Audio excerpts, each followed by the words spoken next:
শিক্ষা প্রতিষ্ঠানের দর্শন আইআইএম জোকার হোস্টেলের মধ্যে তরুণীকে আচ্ছন্ন করে ধর্ষণ করা হলো।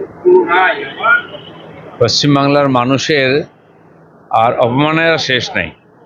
সবচেয়ে প্রিমিয়ার যেগুলো institute, medical college, law college আর ম্যানেজমেন্ট কলেজ, সেখানে যদি এই ধরনের দুর্ভাগ্যজনক আর নক্কারজনক ঘটনা হয়, বাঙালি হিসাবে আর কি মাথা উঁচু করে আমরা বাংলার বাইরে পরিচয় দিতে পারবো?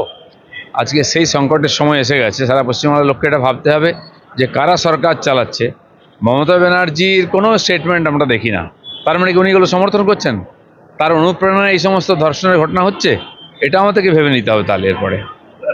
সিদ্দিকী বলছে সংখ্যালঘুদের ব্যবহার করা হচ্ছে তেজপাতা, খাওয়ার মতো তেজপাতা স্বাদ বাড়ানোর জন্য।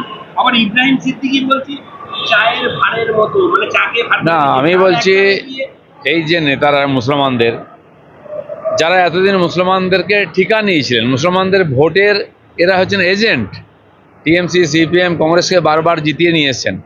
আজ যদি ব্যবহার করা হয় মুসলমানদেরকে তেজপাতা হোক বা এঁঠো ভাঁড়, তার জন্য তোহা সিদ্দিকীও দায়ী আর বাকি নেতাও দায়ী। আজ মুসলমানদের প্রশ্ন করা উচিত, নিজেদেরকে তারা মুঘলদের পরম্পরার মনে করেন, উত্তরপুরুষ মনে করেন সেইভাবে, কিন্তু এত ক্রিমিনাল কেন মুসলমানরা? এত অশিক্ষিত কেন? কেন মুসলমানের ভ্যানওয়ালা ছেলেকে ভ্যানওয়ালা হতে হবে, ফলওয়ালা ছেলেকে ফলওয়ালা হতে হবে? কেন তার ডাক্তার, ইঞ্জিনিয়ার, প্রফেসর, লয়ার হবে না কেন? আজকে তোহা সিদ্দিকীকে প্রশ্ন করুন, কেন দিদির পায়ের তলায় বসে আপনি একজন পীরজাদা হয়ে তার চামচাগিরি করেন? কেন? আর আজকে কালকেও হয়েছে, আমি যেখানে থাকি ভাঙড়েতে বোমবাজি হচ্ছে, মরছে। কে বোম মারছে আর কে মরছে, কে জেলে যাচ্ছে? সব মুসলমান। তার জন্য বিজেপি দায়ী নেই কমপক্ষে। আর ওই পরিপ্রেক্ষিতে নওশাদ সিদ্দিকী বলছে যে বিজেপির জুজু দেখিয়ে সংখ্যালঘুদের ভোট হাতিয়ে নিচ্ছে। নওশাদ সিদ্দিকী না, নওশাদ সিদ্দিকী কার ভয় দেখিয়েছে? উনিও তো মুসলিমদের ভোটে নিয়েছেন, কিন্তু দুপক্ষই মুসলমানদের মারাচ্ছে। কেউ মরে চলে গেল নিচে, কেউ চলে গেল জেলে।